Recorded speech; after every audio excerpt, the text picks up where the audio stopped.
Imagine a thick confidential file that could reveal everything about a former US president, his business dealings, his secrets, even potential vulnerabilities that a foreign power could exploit. Now imagine that file is sitting somewhere in Russia. What does it contain? Could it be used to blackmail a president or even sway American politics? Today, we're diving deep into the tangled, decades-long story of Donald Trump and Vladimir Putin. A story that stretches from the final years of the Cold War to the explosive political drama of the 2016 and 2020 US elections. Espionage, money, influence, and power all collide here. By the end, you'll understand why this isn't just a story about politics. It's a story about intelligence, manipulation, and the lengths nations go to shape global outcomes. So grab a coffee, buckle up, and get ready. To understand Trump's connection with Russia, we need to go back, way back to the 1980s. Donald Trump was not yet a politician. He was building his empire as a real estate mogul. Meanwhile, Vladimir Putin was rising through the ranks of the KGB, the Soviet Union's feared intelligence service. Putin served as a KGB officer in East Germany from 1985 to 1989, learning espionage from the ground up. Back in Leningrad, he trained under General Oleg Kalugin, one of the KGB's top counterintelligence officers. At that time, the KGB's main focus was the United States, a nation they considered both a rival and a treasure trove of intelligence opportunities.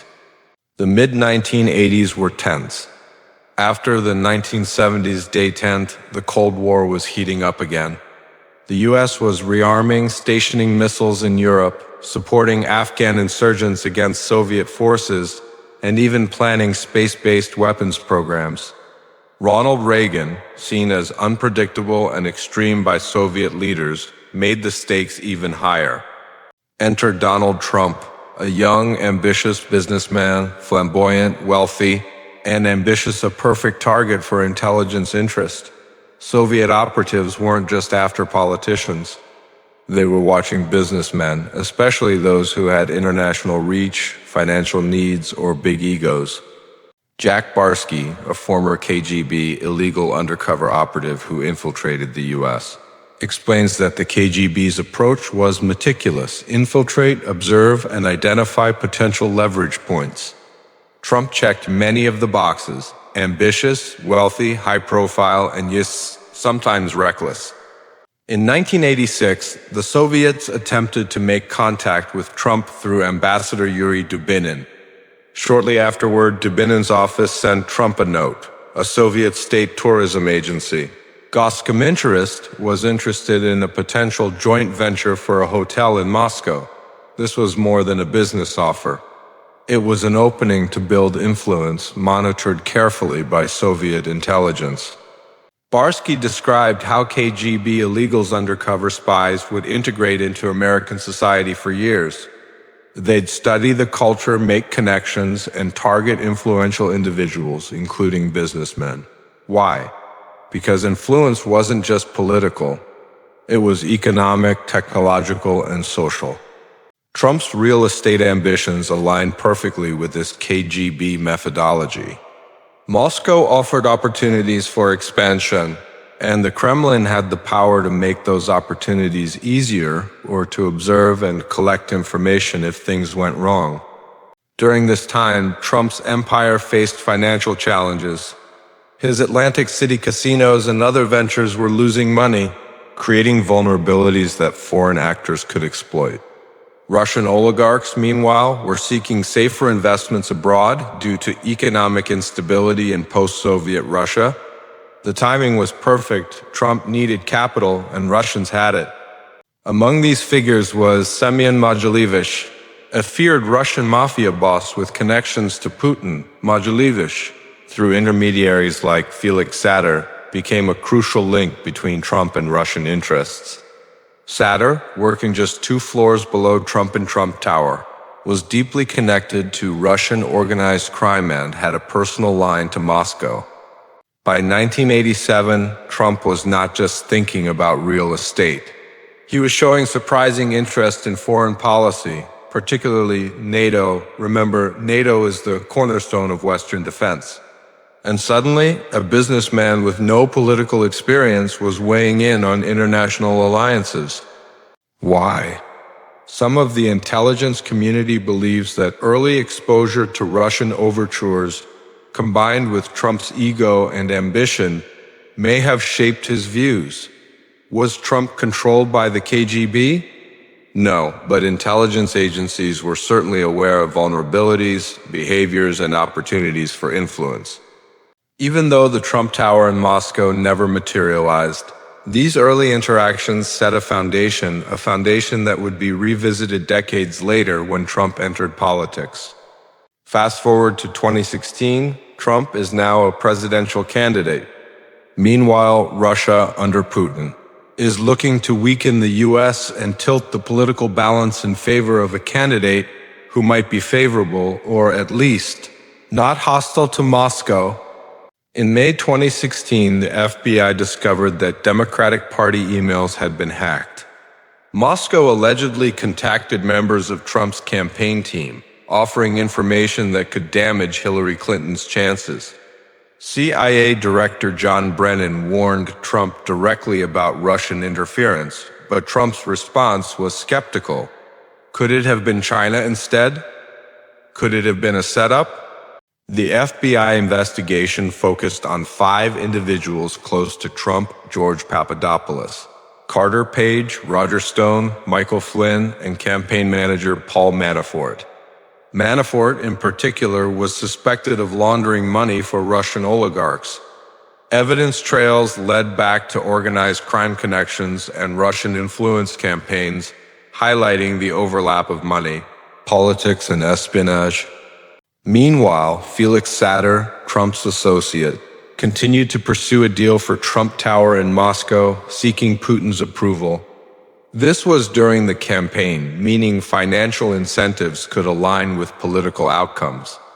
In other words, Trump stood to gain personally if certain events unfolded favorably. Then came WikiLeaks. Just a month before the election, an email dump shifted attention from Trump's vulnerabilities to Clinton's missteps, altering the political landscape dramatically. By November 2016, Donald Trump had been elected President of the United States. Trump's presidency presented a paradox. On the campaign trail, he had signaled admiration for Putin. In office, he faced the reality of governing a superpower. Meetings with Putin were tense. The Helsinki summit in 2018, for example, saw Trump sit alone with Putin, no advisors, no public record of their private conversation. What is clear is that Putin's goal was strategic: weaken U.S. support for Ukraine, exploit divisions, and possibly secure a president who could be influenced, whether through ego, ideology, or personal interests. Trump's approach to Ukraine, NATO, and sanctions often reflected this tension. For example, he froze $400 million in military aid to Ukraine after a phone call with President Zelensky, demanding investigations into political opponents. Critics called this a potential abuse of power. Analysts noted it aligned with Russian interests. Even after investigations, including the Mueller probe, found no formal collusion, the pattern of influence, vulnerability, and interaction remained. Putin had, over decades, built a playbook: identify potential leverage, exploit weaknesses, and influence outcomes without overt aggression. By 2022, Putin launched a full-scale invasion of Ukraine, a gamble in modern warfare. He underestimated Ukraine's resilience and the support provided by the US and its allies. Yet, the shadow of Trump's earlier interactions remained. In 2024, questions arose about potential Russian interference and the implications of Trump's political ambitions. Trump's personality, his ego, fascination with strongmen, and willingness to take risks made him an intelligence officer's dream. Manipulable, ambitious, and unpredictable, he provided opportunities for foreign powers to test influence strategies. As we approach the next election cycles, the questions persist. how much influence can a foreign adversary exert? How do personal ambitions intersect with global strategy? And what lessons can the U.S. intelligence community learn from decades of shadowy interactions, espionage, and political maneuvering? The story of Trump and Putin is far from over. It's a tale of power, ambition, and the invisible games that shape our world. From the secretive corridors of the KGB to the bright lights of Trump Tower, from the strategy rooms in Moscow to the West Wing of the White House, this is a story about influence in its purest form. One thing is certain, the stakes are enormous. Personal ambition meets global strategy, ego meets intelligence, and in the middle stands history unfolding in real time. What do you think is really in that file in Moscow? Could it change the course of history if it were ever revealed? Drop your thoughts in the comments below. And if you want more deep dives like this, make sure to hit that like button and subscribe because the story is only getting more intense from here.